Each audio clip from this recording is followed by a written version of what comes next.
ഓൺലൈനിൽ പ്രാർത്ഥിക്കുന്നവർ ശ്രദ്ധിക്കുക. രോഗമുള്ളിടത്ത് കൈകൾ വെക്കേണ്ട സമയമാണിത്.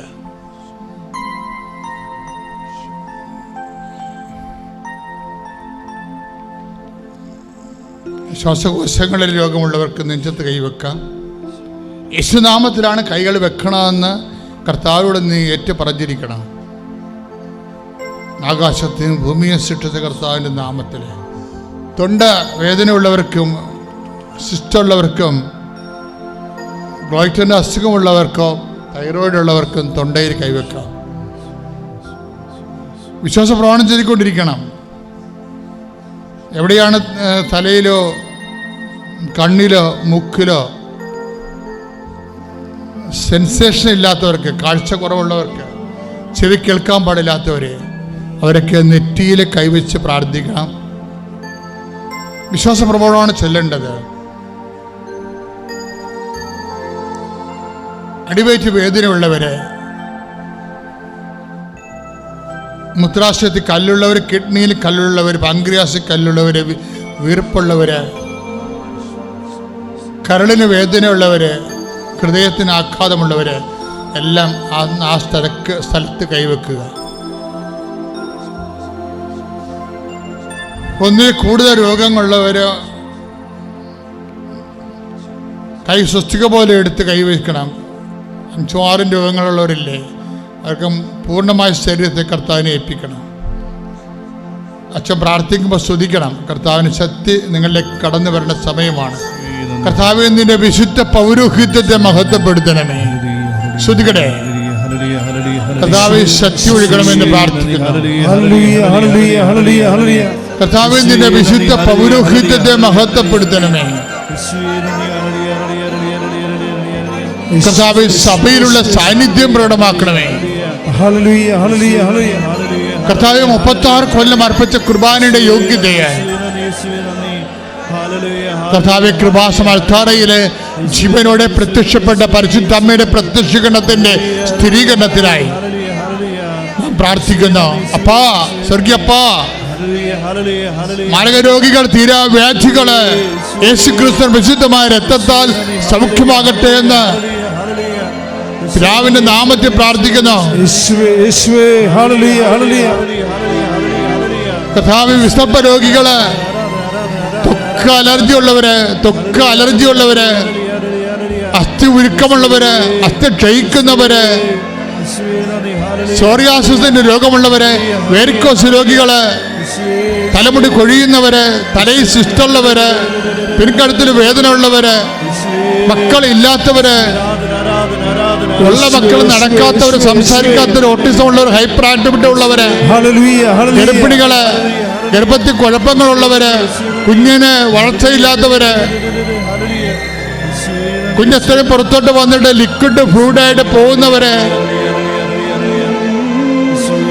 കിടപ്പ് രോഗികളായിട്ടുള്ള ഗർഭിണികളെ എല്ലാവരും സ്പർശിക്കണമേ കർത്താവേ. അവർക്കെല്ലാം വേണ്ടി പ്രാർത്ഥിക്കട്ടെ, എല്ലാവർക്കും വേണ്ടി പ്രാർത്ഥിക്കട്ടെ. ഉദര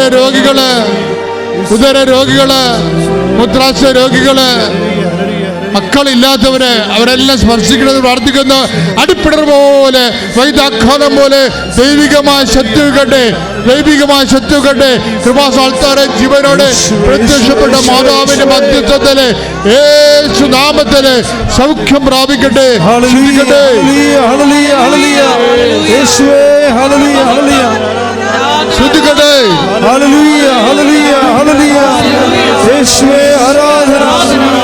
വാദരോഗങ്ങളെ സുഖപ്പെടുത്തണമേ, അപസ്മാര രോഗങ്ങളെ സുഖപ്പെടുത്തണമേ. കാൽ പൊട്ടിയിരിക്കുന്നവരെയും ത്വക്ക് രോഗികളെ സുഖപ്പെടുത്തണമേ. കർത്താവിന്റെ രക്തത്തെ കഴുകട്ടെ.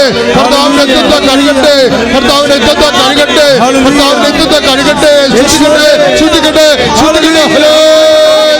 യേശുവേ ആരാധന, ഹല്ലേലൂയ, ഹല്ലേലൂയ, ഹല്ലേലൂയ, സദയം തുടരേ സുഖമായി എന്റെ ഉള്ളം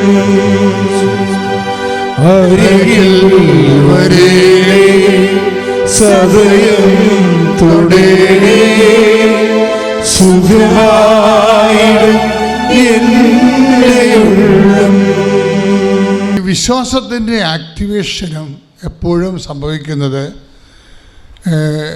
യേശുവിൻ്റെ പീഡാനുഭവങ്ങളെ പ്രഖ്യാപിക്കുകയും അതേസമയം തന്നെ നമ്മുടെ പീഡാനുഭവങ്ങളിലെ യേശുവിൻ്റെ പീഡാനുഭവങ്ങളോട് ചേർത്തുകൊണ്ട് ഐക്യദാർഢ്യം പ്രഖ്യാപിക്കണം.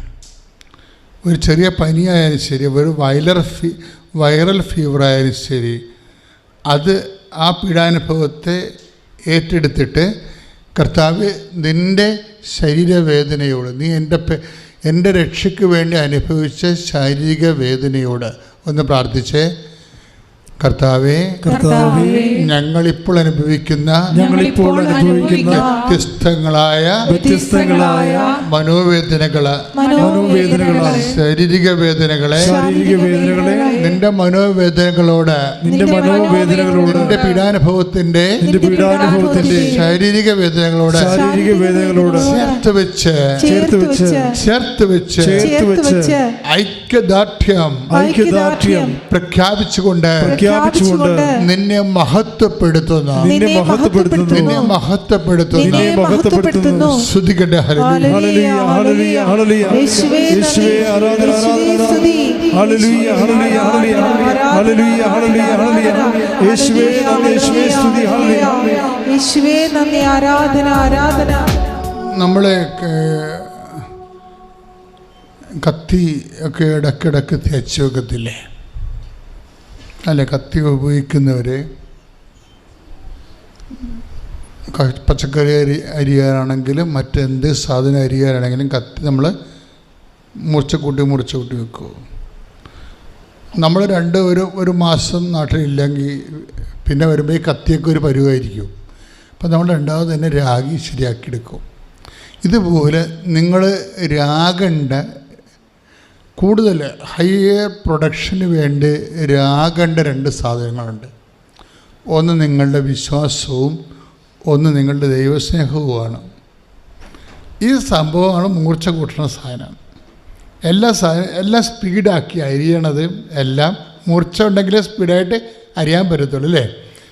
ആധ്യാത്മിക ജീവിതത്തിൽ നല്ല ഹാർവസ്റ്റിംഗ് നടത്തണമെങ്കിൽ നമുക്ക് മൂർച്ച വേണം. എന്തിന് മൂർച്ച വേണം? വിശ്വാസത്തിന് മൂർച്ച വേണം. പിന്നെന്ത് വേണം? സ്നേഹത്തിന് മൂർച്ച വേണം. ദൈവസ്നേഹത്തിന് കൈനെഞ്ചത്ത് വെച്ച് പ്രാർത്ഥിക്കുക. കർത്താവായ ദൈവമേ, എനിക്ക് അങ്ങയോടുള്ള വിശ്വാസത്തിലെ, എനിക്ക് അങ്ങയുള്ള സ്നേഹത്തില് എന്നെ സമൃദ്ധമാക്കണമേ. എൻ്റെ അങ്ങയോടുള്ള സ്നേഹത്തില് എന്നെ വർദ്ധിപ്പിക്കണമേ. ശ്രദ്ധിക്കട്ടെ. ഹല്ലേലൂയ.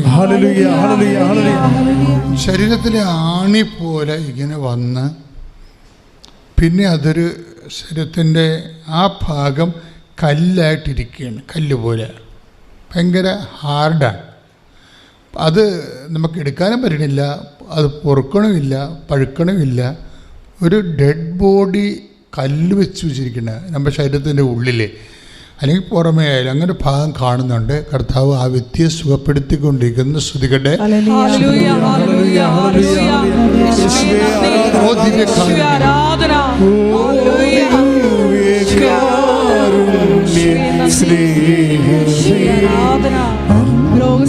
നന്ദി പറയുന്നു.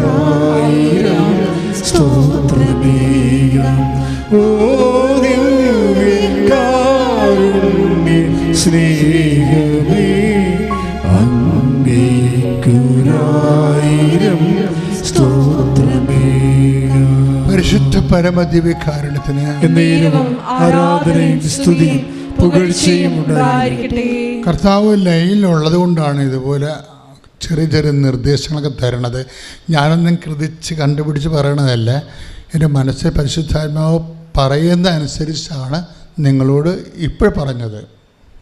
വെച്ചാൽ നിങ്ങൾക്ക് സ്നേഹം വർദ്ധിപ്പിക്കണം. നിങ്ങൾ ഒറ്റക്കൊക്കെ ഇരിക്കുമ്പോഴേ, വീട്ടിലൊക്കെ ഇരിക്കത്തില്ലേ, ഓരോ കാര്യങ്ങളൊക്കെ ചെയ്തുകൊണ്ടൊക്കെ ഇരിക്കുന്ന സമയത്തേ നിങ്ങൾ പെട്ടെന്നിങ്ങനെ കർത്താവ് ഒരു നിമിഷം നെഞ്ചത്ത് വെച്ച് നെഞ്ചത്ത് വെച്ച് കർത്താവെ നിന്നോടുള്ള സ്നേഹത്താൽ എന്നെ വർദ്ധിപ്പിക്കണമേ. You are more conscious about the intentions you are placed. നിങ്ങൾക്ക് വരുന്നൊരു അബദ്ധം എന്ന് വെച്ച് കഴിഞ്ഞാൽ നിങ്ങൾ ഉടമ്പടി വെച്ചിരിക്കുന്ന വിഷയങ്ങളെക്കുറിച്ചാണ് എപ്പോഴും ചിന്തിക്കേണ്ടത്. That is not sense. അതിൻ്റെ ആവശ്യമില്ല. അത് it is not at all our matter. അത് നമ്മുടെ കാര്യമല്ല. Already we have placed. നമ്മളത് കർത്താവിനെ ഏൽപ്പിച്ച് കഴിഞ്ഞു. ഇനി അത് കർത്താവിൻ്റെ കാര്യങ്ങളാണ്. നമ്മുടെ കാര്യമാണോ? അല്ല. നിങ്ങളുടെ കാര്യം എന്താ? അവൻ്റെ സ്നേഹത്തെ നിങ്ങൾ ഓരോ ദിവസവും അഡ്വാൻസ് ചെയ്യണം. വാട്ട് ഈസ് യുവർ ഇൻപുട്ട് എന്ന് കർത്താവ് ഓരോ സമയത്ത് പറഞ്ഞത്. ഇന്നലത്തേക്കാൾ നിനക്ക് സ്നേഹം കൂടിയോ ദൈവത്തോട്? അറിയത്തില്ല. അതാണ് പ്രശ്നം. ഇന്നലത്തേക്കാൾ ഇന്ന് നിനക്ക് വിശ്വാസം കൂടിയോ? അറിയണോ? അറിയില്ല എന്ന് പറയും. അതാണ് പ്രശ്നം. നിനക്ക് അറിയണം. ഓരോ ദിവസം ചൊല്ലും. ഒന്ന് പ്രത്യേക കൈ നെഞ്ചത്ത് വെച്ച് കർത്താവേ ഓരോ ദിവസം തോറും എനിക്ക് അങ്ങയോടുള്ള സ്നേഹവും വിശ്വാസവും വർത്തമാനമാക്കണമേ. എന്നെ ഏറ്റെടുക്കണമേ. ശ്രദ്ധിക്കട്ടെ. ഹല്ലേലൂയ ഹല്ലേലൂയ ഹല്ലേലൂയ ഹല്ലേലൂയ. യേശുവേ സ്തുതി. ഹല്ലേലൂയ ആരാധന ഗീതം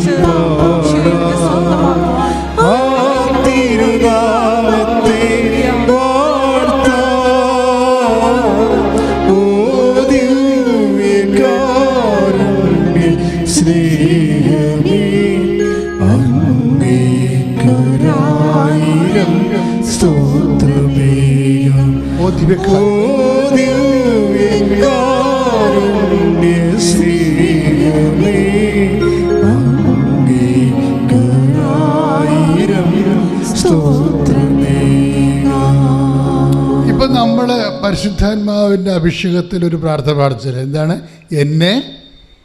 എന്നെ ഏറ്റെടുക്കണമേ. അതാണ് നമുക്ക് ദൈവത്തോട് പറയാൻ പറ്റുന്ന ഏറ്റവും നല്ല പ്രാർത്ഥനയാണത്. എന്നെ ഏറ്റെടുക്കണമേ. എന്താണ് ഈ ധ്യാനത്തെ പരിശുദ്ധാത്മാവ് ഈ ലെവലിലോട്ട് ഇങ്ങനെ തള്ളി കൊണ്ടുപോകണമെന്ന് ചോദിച്ചു കഴിഞ്ഞാൽ നമുക്ക് ഇറ്റ് ഈസ് വെരി ക്ലിയർ. എന്താ കാര്യം? ഉടമ്പടി ബേസിക്കലി അതൊരു ഡൂയിങ് പ്രെയറാണ്. ചൊല്ലണ ഒരു റിസൈറ്റിംഗ് പ്രെയർ അല്ല, ചൊല്ലണ പ്രാർത്ഥനയല്ല. എന്താണത്? അത് ചെയ്യണ പ്രാർത്ഥനയാണ്. പക്ഷെ ചെയ്യണമെങ്കിൽ എന്ത് വേണം? ഇപ്പോൾ ഫാൻ കറങ്ങണം അല്ലേ? കറങ്ങണമെങ്കിൽ കറണ്ട് വേണ്ടേ അല്ലേ? അതുപോലെ ചെയ്യണമെങ്കിൽ ദൈവസ്നേഹം വേണം.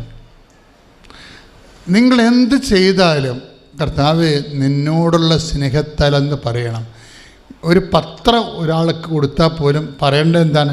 കർത്താവേ ഞാൻ ഉടമ്പടി എടുത്തതിൻ്റെ പേരിലെന്നല്ല പറയേണ്ടത്. എന്താ പറയേണ്ടത്? നിന്നോടുള്ള സ്നേഹത്തെ പ്രതി. നിങ്ങൾ പ്രേക്ഷിത പ്രവർത്തനത്തിൻ്റെ ഭാഗമായിട്ട് ഒത്തിരിയേറെ കാര്യങ്ങൾ നിങ്ങൾ ദൈവത്തിന് വേണ്ടി ചെയ്യുന്നുണ്ട്. വസ്ത്രമില്ലാത്തവർക്ക് വസ്ത്രം നിങ്ങൾ കൊടുക്കുന്നുണ്ട്. ഭക്ഷണമില്ലാത്തവർക്ക് ഭക്ഷണം നിങ്ങൾ ആ സർക്കാർ ആശുപത്രിയിൽ കൊണ്ട് രോഗികളെ കണ്ട് കൊടുക്കുന്നുണ്ട്. അയൽവാസികൾക്ക് സഹായിക്കുന്നുണ്ട്. രോഗികളെ സഹായിക്കുന്നുണ്ട്. പ്രേക്ഷിത പ്രവർത്തനമായിട്ട് യേശുവിനെ അറിയിക്കുന്നുണ്ട്. ഇങ്ങനെയൊക്കെ എല്ലാം ചെയ്യുമ്പോൾ നിങ്ങൾ ചെയ്യുന്നത് എന്താണ്? യേശുവിനെ നിങ്ങൾ ഏറ്റെടുക്കുകയാണ്. പറഞ്ഞാൽ മനസ്സിലായില്ലേ? എന്തുകൊണ്ടാണ് ഇതിന് ഉടമ്പടിക്ക് ഇത്രയും സ്പീഡ് വരാനും അതുപോലെ തന്നെ ഇതുപോലെ കാലഹരണപ്പെട്ട വിഷയങ്ങൾ ഇത് ഏറ്റെടുക്കാനും എല്ലാം ഒരു പ്രത്യേകത അത് ആൾക്കാർ സാക്ഷ്യം പറയണത് എന്തുകൊണ്ടാണ്? അതിൻ്റെ ഒരു കണ്ടൻ്റ് എന്ന് പറയണത് ഇതൊരു ചൊല്ലുന്ന പ്രാർത്ഥനയല്ല. എല്ലാപ്പോഴും ഞാൻ പറയും, പക്ഷെ പറയുമ്പോഴൊക്കെ ഓരോരോ രീതികളിലാണ് പറയണമെന്നേ ഉള്ളൂ. ചൊല്ലണ പ്രാർത്ഥനയല്ല. പുതിയ ആൾക്കാരെ ശ്രദ്ധിക്കാൻ വേണ്ടി പറയുകയാണ്. ഇത് ചൊല്ലി ഉടമ്പടി പ്രാർത്ഥന ചൊല്ലി നിങ്ങൾ എന്തെങ്കിലും ചെയ്യാമെന്ന് വിചാരിക്കരുത്. ഇതൊരു 20% മാത്രമേ ചൊല്ലണതുള്ളൂ. ബാക്കിയെല്ലാം ചെയ്യുന്ന പ്രാർത്ഥനയാണ്. ഇതാണ് ഏറ്റെടുപ്പെന്ന് പറയണത്. ഇതിൻ്റെ സ്പീഡ് കണ്ടൻ്റ് എപ്പോഴും ഇരിക്കുന്നത് ചെയ്യുന്നതിലാണ് ഇരിക്കുന്നത്. ഇതിൻ്റെ സ്പീഡ് കണ്ടൻ്റ് നമുക്കറിയാമല്ലോ. ഓരോരുത്തരുടെ യേശുവിൻ്റെ കൂടെ നിന്ന ഓരോ മനുഷ്യരുടെ ജീവിത അനുഭവങ്ങൾ നോക്കുമ്പോൾ അറിയാൻ പറ്റും ആരാണ് എപ്പോൾ ലക്ഷ്യത്തിലെത്തിയെന്ന്, ആദ്യം ലക്ഷ്യത്തിലെത്തിയത്. ഇപ്പോൾ തന്നെ യേശുവിൻ്റെ പുനരുദ്ധാനത്തിൻ്റെ പ്രഥമ സാക്ഷി ആരാണ്? ആരായിരിക്കേണ്ടതായിരുന്നു? പുനരുദ്ധാനത്തിൻ്റെ പ്രഥമ സാക്ഷി. യേശു ഉയർത്തെഴുന്നേറ്റപ്പോൾ ആദ്യം കണ്ടത് ആരാണ് കണ്ടത്? ആരായിരിക്കേണ്ടതാണ് ശരിക്കും പറഞ്ഞാൽ? ആരാണോ അന്ത്യത്താഴത്തിലെ കർത്താവിൻ്റെ നെഞ്ചത്ത് കിടന്നത്, അതാരാണ്? കർത്താവിൻ്റെ നെഞ്ചത്ത് കിടന്നത് ആരാണ്? യൂദാസ് മാതാവി. ആരാണ്? യോഹന്നാൻ. That's okay. ആലുവ ശ്രീമൂലത്തിൽ നിന്ന് വരുന്നു. ഞാൻ 2019 ഉടമ്പടി എടുത്തത്. അതിനുശേഷം എനിക്കൊരു 3 മാസം 6 മാസത്തോളം ഞാൻ വന്നു പോയിരുന്നു. പക്ഷേ എനിക്കത് പിന്നെ വരാനൊന്നും പറ്റില്ല. കോവിഡും കാര്യങ്ങളും ഒക്കെ ആയതുകൊണ്ട് വന്നില്ല, മുടങ്ങി കിടക്കായിരുന്നു. ഇപ്പോഴാണ് ഞാൻ 2ാമത് പുതുക്കുകയൊക്കെ ചെയ്ത്. അതിനിടയ്ക്ക് അന്ന് വെച്ചിരുന്ന യോഗത്തിൽ എൻ്റെ മകൾക്ക് നല്ല മാർക്കോടുകൂടി 10ാം ക്ലാസ് പാസ്സാവണമെന്നും മകന് നല്ലൊരു വൈദ്യ വിദ്യാർത്ഥിയാണ്, അപ്പോൾ നല്ലൊരു നിലയിൽ അത് എത്തണമെന്നൊക്കെ ഞാൻ ആഗ്രഹിച്ചിരുന്നു. അത് മകൾക്ക് 96% മാർക്കോടുകൂടി പാസ്സായി. മകന് ബി എ പഠിച്ചുകൊണ്ടിരിക്കുന്ന സമയത്ത് TB വന്നു. അസുഖം മാറി, 1 വർഷത്തോളം അസുഖം വന്നു. അസുഖം മാറിയപ്പോൾ MA പഠിക്കുകയായിരുന്നു. അപ്പോൾ TB വന്ന് മാറി MA പഠിച്ചിട്ട് 9ാം റാങ്കോടുകൂടി MA പാസ്സായി. പിന്നെ 20 വർഷമായിട്ട് എൻ്റെ അമ്മാവൻ്റെ മകൾക്ക് മക്കളില്ലായിരുന്നു. അപ്പോൾ ഞങ്ങളുടെ പ്രാർത്ഥനയിൽ ആ നിയോഗം കൂടി ഉണ്ടായിരുന്നു. അമ്മാവൻ്റെ മകൾക്ക് ഒരു പെൺകുഞ്ഞിനെ നൽകി മാതാവ് അനുഗ്രഹിച്ചു. അമ്മയ്ക്ക് 1000 നന്ദി. എൻ്റെ പേര് ഷൈനി സുബ്രഹ്മണ്യൻ. ഞാൻ തൃശ്ശൂർ ജില്ല മാളയിൽ നിന്ന് വരുന്നു. 2019 ജൂൺ മാസത്തിൽ ഇവിടെ വന്ന് ഉടമ്പടി എടുത്തതിൻ്റെ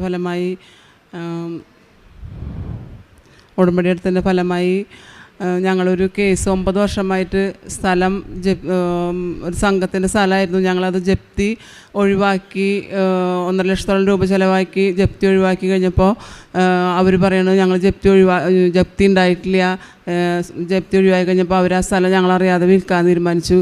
അപ്പോൾ അങ്ങനെ കോടതി കേസ് വന്നു കഴിഞ്ഞപ്പോൾ 9 വർഷത്തോളമായിട്ട് ആ സ്ഥലത്തിൻ്റെ കേസ് നടന്നുകൊണ്ടിരിക്കുകയായിരുന്നു.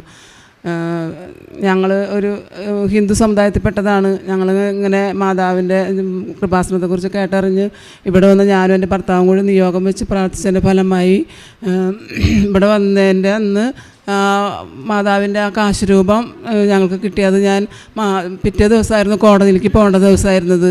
അന്ന് ഞാൻ ഭർത്താവിൻ്റെ പോക്കറ്റിൽ ആ കാശ് രൂപം ഇട്ട് കൊടുത്തു. അദ്ദേഹം പോയി കഴിഞ്ഞപ്പോൾ അവിടെ 17 പേരും ആരും വന്നില്ല. കേസിൻ്റെ ലാസ്റ്റ് ബെഞ്ചായിരുന്നു. അതിന് എതിർകക്ഷികളായിട്ട് ഒരാളും വന്നില്ല. അവർ ആ കേസ് തന്നെ മറന്നുപോയ പോലെ പിന്നീട് ആ കേസിനെ കുറിച്ച് ഒരാളും എതിരഭിപ്രായം ഉണ്ടായില്ല. അങ്ങനെ ഞങ്ങൾക്ക് ഈ 3 മാസമായിട്ട് ഞങ്ങൾക്ക് ആധാരം എല്ലാ നിയമപരമായ തടസ്സങ്ങളും നീക്കി ആധാരം ഞങ്ങൾക്ക് മാതാവിൻ്റെ അനുഗ്രഹത്തോടെ ആധാരം തിരിച്ചു കിട്ടിയതിന് മാതാവിന് ഒരുപാട് നന്ദി പറയുന്നു. പിന്നെ എൻ്റെ മോൾക്ക് മാർക്ക് വളരെ കുറവായിരുന്നു. ഞങ്ങളെന്നാലും അഡ്മിഷന് വേണ്ടി പ്രാർത്ഥിച്ചതിന് ഫലമായി അവൾക്ക് ഫോറൻസിക്കിൽ നല്ലൊരു കോഴ്സിന് അഡ്മിഷനും കിട്ടി. പിന്നെ മാതാവിന് 1000 നന്ദി പറയുന്നു. എൻ്റെ പേര് ഷൈജി. ഞാൻ എളംകുളം പള്ളി ഇടവക ലിറ്റിൽ ഫ്ലവർ എളംകുളം പള്ളി ഇടവകയിൽ നിന്ന് വരുന്നു. ഞാൻ 8/2019 ഉടമ്പടി എടുത്തത്. പക്ഷേ ഉടമ്പടി എടുക്കുന്നതിന് മുമ്പ് ഞാനിവിടെ വന്നിരുന്നു. അങ്ങ് അറ്റത്ത് നിന്ന് പ്രാർത്ഥിച്ചിരുന്നു. എൻ്റെ മകളുടെ കല്യാണമായിരുന്നു. മാതാവേ, അത് നന്നായി നടത്തി തരണമേ എന്ന് ഞാൻ പ്രാർത്ഥിച്ചു. ഉടമ്പടി എടുക്കാനായിട്ട് എനിക്ക് ധൈര്യമില്ലായിരുന്നു. ഹസ്ബൻഡിൻ്റെ അനുവാദം വേണമായിരുന്നു. ഒരു ദിവസം ഇവിടെ വന്ന് പ്രാർത്ഥന കൂടണമായിരുന്നു. അതിനൊക്കെ അനുമതിയില്ലാതെ ഞാൻ ഉടമ്പടി എടുക്കുകയില്ല. ഹസ്ബൻഡിൻ്റെ കൂടെ തന്നെ വന്ന് ഹസ്ബൻഡിൻ്റെ അനുവാദത്തോടു കൂടി തന്നെ എനിക്ക് ഉടമ്പടി എടുക്കണം എന്നായിരുന്നു ആഗ്രഹം. മാതാവ് അതെനിക്ക് സാധിച്ചു തന്നു. എല്ലാ പ്രാവശ്യവും ഉടമ്പടി എടുക്കാനും പുതുക്കാനും പ്രാർത്ഥനയുടെ സമയത്തൊക്കെ ഹസ്ബൻഡ് തന്നെയാണ് ഇവിടെ കൂടെ വരുന്നതും. എൻ്റെ കൂടെ ഇത്രയും നേരം നിന്ന് എല്ലാ ഇതും കഴിഞ്ഞിട്ടാണ് എന്നെ തിരിച്ചു കൊണ്ടുപോവുകയും ചെയ്തുകൊണ്ടിരിക്കുന്നത്. മെയ്യിലായിരുന്നു മകളുടെ കല്യാണം നന്നായി നടന്നു. അത് കഴിഞ്ഞ് ഒക്ടോബറിൽ റാലി. ഞാനിവിടെ നിന്ന് അച്ഛനിവിടെ പറഞ്ഞപ്പോഴത്തേക്ക് ഞാൻ ഓർത്തു എനിക്കും ഒന്ന് ആ റാലിയിൽ പങ്കെടുക്കണം. പക്ഷേ എനിക്കിത്തിരി കാലിന് സ്വാധീനക്കുറവുണ്ട്. അപ്പോൾ വീട്ടിൽ പറഞ്ഞപ്പോഴത്തേക്കും പറഞ്ഞു, ഈ കാല് വയ്യാത്ത നിനക്ക് എങ്ങനെയാണ് അത്രയും ദൂരം നടക്കാൻ പറ്റുക എന്ന്. ഞാൻ പറഞ്ഞു എനിക്കും പോകണം. ഞങ്ങൾ എന്നിട്ട് കഞ്ഞിക്കുഴി കഴിഞ്ഞിട്ട് ഇത്തിരി ഇങ്ങോട്ട് മാറിക്കഴിഞ്ഞപ്പോഴത്തേക്ക് ഭയങ്കര ബ്ലോക്ക്, അത്യാവശ്യം മഴയുണ്ട്. അവിടെ നിന്ന് ഇറങ്ങി നടന്ന ഞാൻ എനിക്ക് വലിയ കുഴപ്പങ്ങളൊന്നും ഇല്ലാതെ ഫുള്ളും അർത്തിങ്കപ്പള്ളി വരെ എനിക്ക് നടന്ന് പൂർത്തീകരിക്കാൻ പറ്റിയതിന് മാതാവിനോട് ഒത്തിരി നന്ദി പറയുന്നു. എനിക്ക് പിന്നെ ബൈബിൾ വായിക്കാനും കൊന്ത ചൊല്ലാനുമൊക്കെ നല്ല ഒരു ഉന്മേഷമാണ് ഇപ്പോൾ ഉള്ളത്. പിന്നെ ഹസ്ബൻഡിൻ്റെ ചേട്ടായിയുടെ വീട് കടം വന്നിട്ട് വിൽക്കാൻ വരെയുള്ള ഇതായി, എത്രയാണേലും കുറഞ്ഞ രീതിക്കാണേലും വിൽക്കാം എന്നും പറഞ്ഞാണ് ചേട്ടായി ഇരുന്നത്. പക്ഷേ ഞാനപ്പോൾ ചേച്ചിയോട് പറഞ്ഞു, ചേച്ചി വീട് വിൽക്കരുത്, വിൽറ്റ് കഴിഞ്ഞാൽ നമുക്കിനി അത് ഒരെണ്ണം ഉണ്ടാക്കിയെടുക്കാൻ ഭയങ്കര ബുദ്ധിമുട്ടാണ്. അതുകൊണ്ട് ഞാനത് ഗൂഗിൾ മീറ്റിൽ അത് പറഞ്ഞിട്ടുണ്ട്. ആ പ്രാർത്ഥനയിൽ നമ്മുടെ ഇത് അൾത്താരയിൽ അത് വിളിച്ച് പറയുകയും ചെയ്തിട്ടുണ്ട്. ചേട്ടായിക്ക് ആ വീട് വിൽപ്പനയിൽ നിന്നും ചേട്ടായിയുടെ കുറേ റിട്ടയർമെൻറ്റിൻ്റെ ബെനിഫിറ്റ് കിട്ടിയതോടുകൂടി ചേട്ടായിയുടെ കുറേ കടങ്ങൾ മാറിക്കിട്ടി. വീട് വിൽക്കാതെ തന്നെ ചേട്ടായിക്ക് ആ ബാധ്യതകൾ കുറേ മാറിക്കിട്ടി. പിന്നെ ഞാൻ എൻ്റെ മകളുടെ ജോലിക്ക് വേണ്ടിയിട്ട് ഞാൻ ഡേറ്റ് ഇട്ട് പ്രാർത്ഥിച്ചിരുന്നു. 4/5 ഞാൻ അവളുടെ ബർത്ത്ഡേ ആയിരുന്നു. അപ്പോൾ അന്നത്തെ ഡേറ്റ് ഇട്ട് ഞാൻ അവൾക്ക് വേണ്ടി ജോലി കിട്ടണം എന്ന് പറഞ്ഞ് പ്രാർത്ഥിച്ചിരുന്നു. 4/5 അവളുടെ ജോലിയുടെ ഇതൊന്നും വന്നില്ല. ഞാനപ്പോൾ അവളോട് പറഞ്ഞു, മോനെ ഒന്നും മെയിൽ ചെക്ക് ചെയ്തില്ലല്ലോ. 11 തീയതി ആയപ്പോഴത്തേക്ക് അവൾ പറഞ്ഞു, അമ്മ എനിക്ക് ജോലി കിട്ടിയിട്ടുണ്ട്, ബാംഗ്ലൂരാണ് ജോലി. അപ്പോൾ അത് അപ്പോയിൻമെൻറ്റ് ഡേറ്റ് വന്നിരിക്കുന്നത് 4/5. അപ്പോൾ അമ്മ മാതാവിന് ഡേറ്റ് ഇട്ട് പ്രാർത്ഥിച്ചതിന് ആ ദിവസം തന്നെ ആ അപ്പോയിൻമെൻറ്റ് ലെറ്റർ വന്നതിന് അമ്മയ്ക്ക് പുത്രന് 1000 നന്ദി പറയുന്നു. പിന്നെ ഈ കഴിഞ്ഞ ദിവസം എൻ്റെ ഒരു ഫ്രണ്ട് ഹിന്ദുവാണ്, അവരുടെ അമ്മയെ കാണാൻ വേണ്ടി പോയിരുന്നു. ഹെർപ്പിസ് ആയിരുന്നു അവരുടെ അസുഖം. ഒരു ഹോസ്പിറ്റലുകാരും അവരെ എടുത്തില്ല. കളമശ്ശേരിയിൽ കൊണ്ടുപോയി അവിടെ ഐസൊലേറ്റഡ് വാർഡിലായിരുന്നു. അപ്പോൾ അമ്മ തീരെ കിടപ്പായിരുന്നു, അനങ്ങണ പോലും ഉണ്ടായിരുന്നില്ല. അപ്പോൾ അവർ പറഞ്ഞു, 2-3 ദിവസത്തെ ആൻറ്റിബയോട്ടിക് കഴിഞ്ഞപ്പം പറഞ്ഞു ഇനി ഒരു രക്ഷയൊന്നുമില്ല, കൊണ്ടുപോയിക്കോളാൻ പറഞ്ഞു. അങ്ങനെ അവർ പാലിയേറ്റീവ് കെയറിലൊക്കെ കൊടുത്ത് അങ്ങനെ നിൽക്കുന്ന സമയത്താണ് ഞാൻ എൻ്റെ ഹസ്ബൻഡിനോട് പറഞ്ഞു, എനിക്കൊന്ന് അമ്മയെ ഒന്ന് കാണാൻ പോകണമെന്ന് പറഞ്ഞു. തലേ ദിവസം തന്നെ ഞാൻ എല്ലാ തേനും തൈലവും ഉപ്പുമൊക്കെ എൻ്റെ ബാഗിലെടുത്ത് വെച്ചു. പിറ്റേ ദിവസം ഞായറാഴ്ച രാവിലെ പള്ളിയിലേയും കഴിഞ്ഞ് എന്നെ ഒന്ന് കൊണ്ടുപോകണമെന്ന് പറഞ്ഞു. ഹസ്ബൻഡ് സമ്മതിച്ചു. 2 മിനിറ്റ് ഞങ്ങളവിടെ ചെന്നുള്ളൂ. അവിടെ ചെന്ന് തൈലമിട്ട് വിശ്വാസപ്രമാണം ചൊല്ലി പ്രാർത്ഥിച്ചു. 2 തുള്ളി തൈലവും നാക്കിലിട്ട് കൊടുത്തു. എനിക്ക് തന്നെ വിശ്വസിക്കാൻ പറ്റിയില്ല. ഞാൻ പലരും പറഞ്ഞ് കേട്ടിരിക്കുന്നതേ ഉള്ളൂ. 2 തുള്ളി തൈലം നാവിലിട്ടപ്പോഴും നെറ്റിയെ കുരിശ് വരച്ചപ്പോഴും അത്ഭുതം നടന്നെന്ന്. ഞാൻ എപ്പോഴും പ്രാർത്ഥിക്കുന്ന കാര്യമാണ്, എനിക്ക് ഒരു അത്ഭുതം കാണിച്ചു തരണമെന്ന്. അമ്മ മാതാവ് ആ അമ്മയോട് ഞാൻ ചോദിച്ചു, അമ്മ ഇനി അമ്മയ്ക്ക് എഴുന്നേക്കണ്ടേന്ന് ചോദിച്ചു. അപ്പോൾ അമ്മ പറഞ്ഞു എനിക്ക് എഴുന്നേക്കണം എന്ന് പറഞ്ഞു.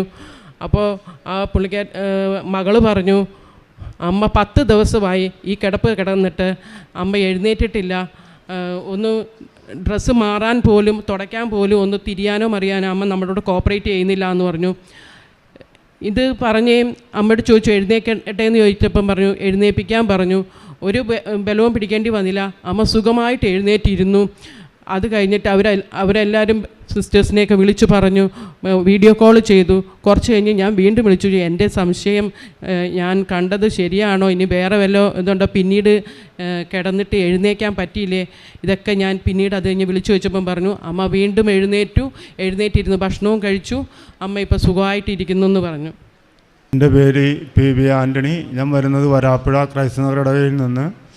ഞാനൊരു ബിൽഡിംഗ് കോൺട്രാക്ടറാണ്. കഴിഞ്ഞ ഒക്ടോബർ, അതായത് 21 ഒക്ടോബർ 4-ാം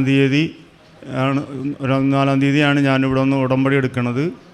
കഴിഞ്ഞ 1.5 വർഷമായിട്ട് കൊറോണ പ്രശ്നം കാരണം ബിൽഡിംഗ് വർക്കുകൾ മൊത്തം നിൽക്കുകയാണ്. 2 ലോൺ ഉണ്ടായിരുന്നു എനിക്ക്. 1.5 വർഷമായിട്ട് ഞാൻ വീട്ടിലിരിക്കുകയാണ്. സാധാരണ തന്നെ ചിന്തിക്കാവുന്നൊരു കാര്യമല്ലേ. അപ്പോൾ ആകെ ബുദ്ധിമുട്ടും കാര്യങ്ങളും ലോണും നിവൃത്തിയില്ലാത്തൊരു കണ്ടീഷനിലായിരുന്നു. അപ്പോൾ ഈ ഇവിടുത്തെ പേപ്പർ മറ്റേ കൃപാസനത്തിലെ പേപ്പറുകളൊക്കെ കൈ കിട്ടുമായിരുന്നു. പക്ഷേ എന്താണ് ഉടമ്പടി എന്നുള്ളതിനെക്കുറിച്ച് നമുക്കറിയാം ഇതില്ല എന്താണെന്നുള്ളത്. ഇവിടെ വന്നിട്ടുമില്ല, ആദ്യം വന്നിട്ടുമില്ല. അപ്പോൾ അങ്ങനെ ഇരിക്കുന്ന സമയത്ത് യാദൃച്ഛികമായിട്ട് ഒരു ദിവസം നേരമ്പോഴത്തെ എഴുന്നേറ്റപ്പോൾ എനിക്ക് തോന്നി ഇങ്ങോട്ട് വന്നു. ഞാൻ ഒറ്റയ്ക്ക് വണ്ടിയെടുത്ത് 2 വീലറായിട്ട് നേരെ ഇവിടെ വന്ന്, വൈഫിനോടൊന്നും പറഞ്ഞില്ല, ഇവിടെ വന്നും കൊണ്ട് പ്രാർത്ഥനയും കഴിഞ്ഞൊരു ഫോട്ടോ എടുത്ത് വൈഫിന് അയച്ചു കൊടുത്ത് ഞാൻ കൃപാസനത്തിൽ വന്നു. അപ്പോൾ വൈഫ് പറഞ്ഞു കുഴപ്പമില്ല, നന്നായി, നല്ല കാര്യമെന്ന് പറഞ്ഞു. പിന്നെ രണ്ടാമത് അത് കഴിഞ്ഞ് 2 ആഴ്ച കഴിഞ്ഞ് ഞാൻ ഒറ്റയ്ക്ക് വന്ന് ഉടമ്പടി എടുത്ത്. അപ്പോൾ ഞാൻ അതിക്ക് മുമ്പേ പല ഓഫീസുകളിൽ കോൺട്രാക്ടേഴ്സ് ഓഫീസുകളിലൊക്കെ പോയിട്ടുണ്ടായിരുന്നു വർക്കിൻ്റെ കാര്യത്തിൽ. കാർഡ് കൊടുത്തിട്ട് വരും, വിളിക്കും, വർക്കിനെക്കുറിച്ച് സംസാരിക്കും, റേറ്റ് ഒക്കെ റെഡിയാക്കി കൊടുക്കും. പിന്നെ അത് മുമ്പോട്ടില്ല, ചർച്ച ഒന്നുമില്ല, അതുകൂടി അവസാനിക്കും, പിന്നെ വിളിക്കില്ല. അങ്ങനെ നിരാശയായിട്ട് 1.5 കൊല്ലം ഞാൻ വീട്ടിലിരുന്ന് ഒരു വർക്കൊന്നുമില്ലാതെ. ഉടമ്പടി എടുത്ത് ഒരു 2 ആഴ്ച കഴിഞ്ഞപ്പോഴേക്കും എന്നെ ഞാൻ പോയ സ്ഥലങ്ങളിൽ നിന്നെല്ലാം എന്നെ വിളിക്കാൻ തുടങ്ങി. വിളിച്ച് ഇപ്പം എനിക്ക് 2 വർക്ക് നിലവിൽ ചെയ്തുകൊണ്ടിരിക്കണം. അടുത്ത 5-ാം തീയതി ഒരു 3 നിലയുടെ വർക്ക് സ്റ്റാർട്ടാക്കാൻ പോകണം. ദൈവം അനുഗ്രഹിച്ച് ഭംഗിയായിട്ട് എല്ലാ കാര്യങ്ങളും പോകണം.